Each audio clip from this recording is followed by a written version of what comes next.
This is the arrow I've been shooting because you told me one day, you said, James, this is the arrow you need to be shooting. It's a good arrow. You broke it to me just like that. This sucker is what I hunt with all of the time and do 3D shoots with. It's my do everything type arrow, right? It's Gotcha. 430 grains. Okay. Right? All right.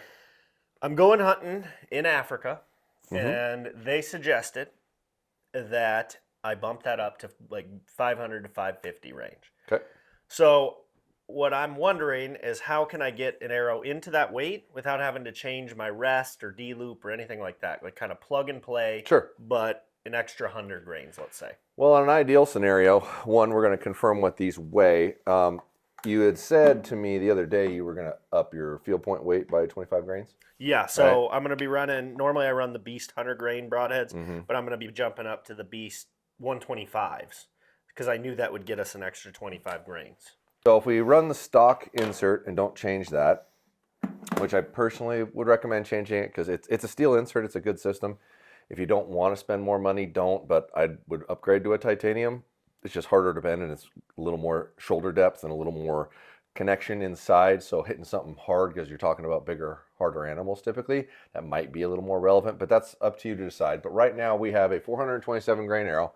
We have 21 grain veins currently. You should have about 7 grains in your knock and 160 total in the front. And is that currently with my 100 grain tip? This is what you have right now. Right now, okay. This is what you have right now. That's the weights of what's here. Okay. And we're in a 8.1 GPI arrow shaft. So for people at home that are trying to make a transition like this without having to redo everything, there's a couple of things you want to pay attention to. One, you want to use the same diameter arrow, period. Yeah. Doesn't have to be the same arrow, but the same diameter is relevant. And this is a 5mm or 204 arrow, so we're going to stick in that category for the transition, ideally using the same models if we can. But if you want to go up in the front, 25 grains, right? So either we're going to end up with 185 or 175 in the front if you change the insert, right?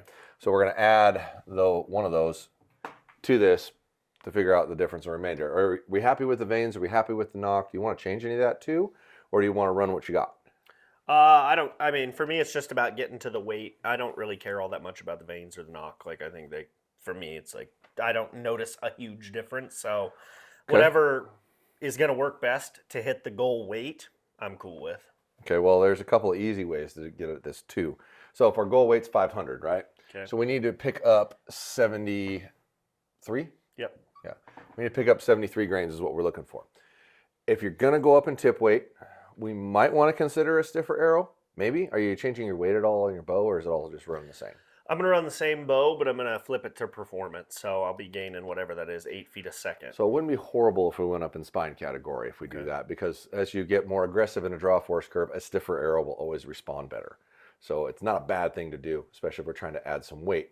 So if we go to, do you want to stick with the stock insert for simplicity, or do you want to put something a little higher grade in there? Whatever you suggest, I'll run that. All right, well, I'd run a 50 grain titanium then, personally. Okay. So that means we're going to do a 175 total front from a 160. So that's 15 off of here. And let's see, that's 8, that's 58. So we still got 58 grains to go.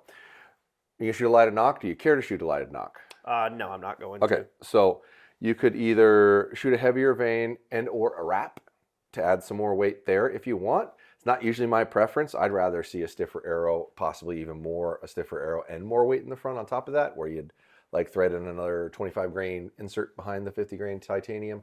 But either way, 58's not ridiculous to compensate for. So let's grab a tape so we know how long your arrow is, so we know what kind of GPI difference we need. Put the end of your insert on the bottom of that right there. So it's about 28 inches of carbon. So if we take that 58 and divide it by 28, we know how much weight we're looking for. So 58, 28, 28. Did I do that right? 58, yeah, 28 inches. So that goes into there. 1, 0. So basically 2 GPI is what we're looking for, difference from what you have. This is an 8.1, right? So we're looking for like a 10 GPI arrow give or take, to achieve that. So the options are, let's take a look. Checking GPIs on HLRs. A 200 spine is 9.8, but that's like a little excessive. A 250 is 8.7. So probably not using an HLR unless you absolutely really want to. And I would definitely say, yeah, you'd probably need more tip weight to boot to get it to come out right.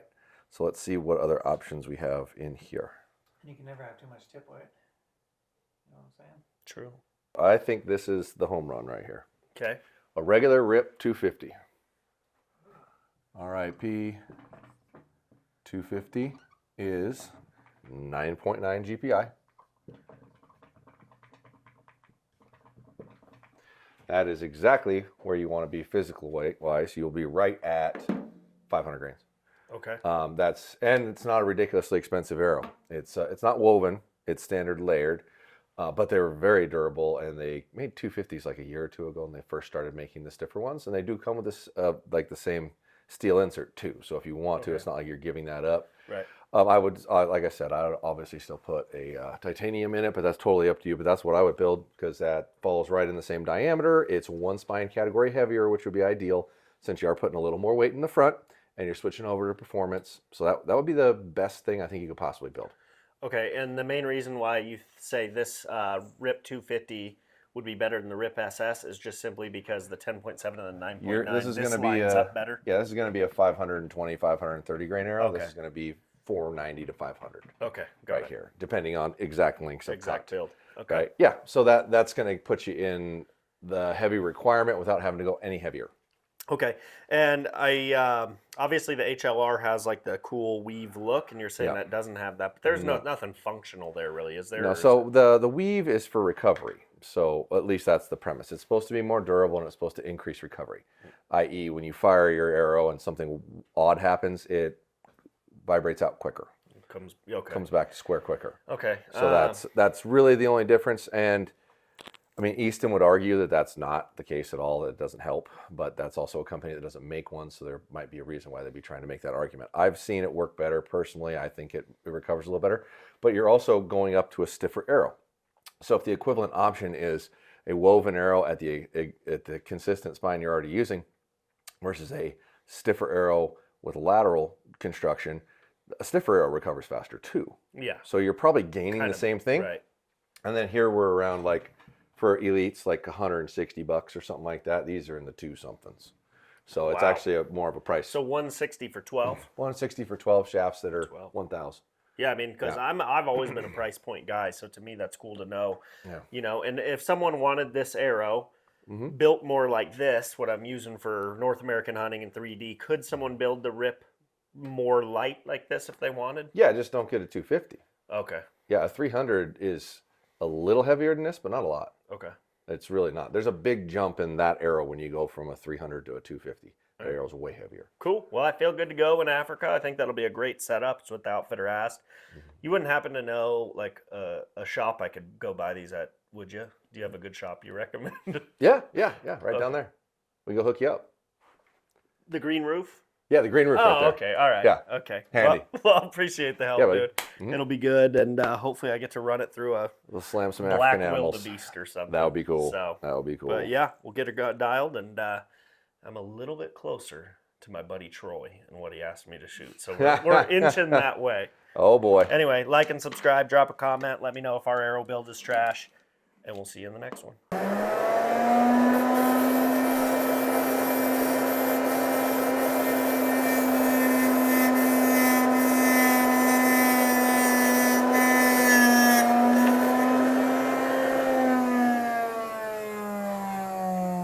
Very seductive, dude. I figured you'd like that. Yeah, I did. So tell me about these inserts right here, buddy. So this is a one-piece titanium 50 grain insert. It's threadable in the back if you want to add weights. It's the same diameter as the arrow, so points and everything, you don't lose inserts in targets. And these are damn near impossible to bend. You can bend them, but it's really, really, really hard. So number one failure point in an arrow is always the componentry. Pay attention to it. And where can I buy those? PodiumArcher.com. Is there a way to save money on them? Pump station. There we go.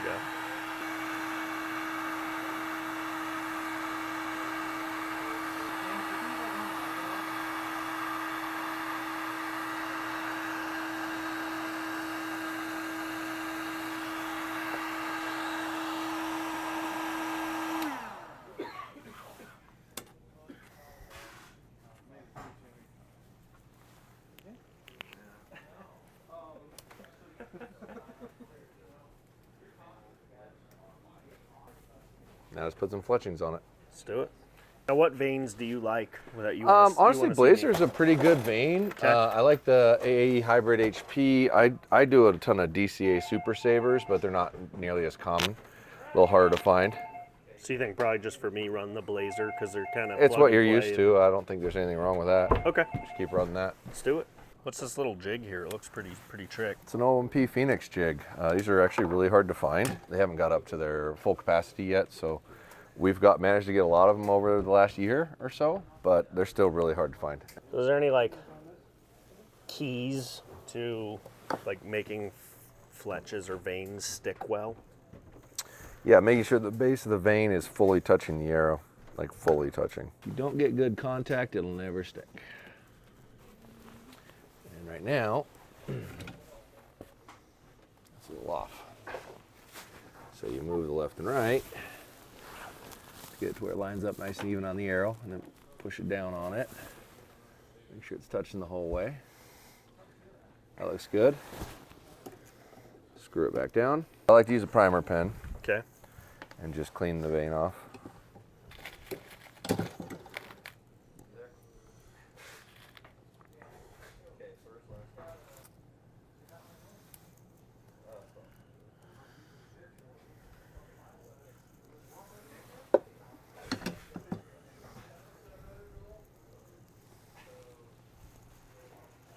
And just give it a minute and open it up and do it again. So you do each one separate?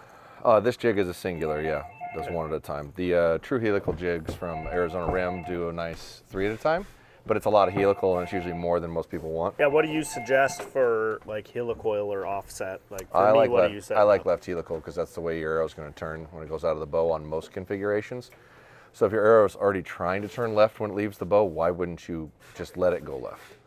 Because it's not hurting anything. Right. So.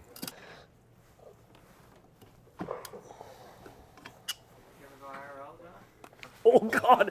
Oh, are you good, dude? Oh, that was insane. You gonna save that for a blooper? I should, yeah. Well, what's important is, do you think that will run through a wildebeest just fine? Absolutely, Okay. no question. All right. Well, thanks for helping me build Yeah, it and educating me. Well, thanks, dude. Appreciate it. I'm gonna run it through something.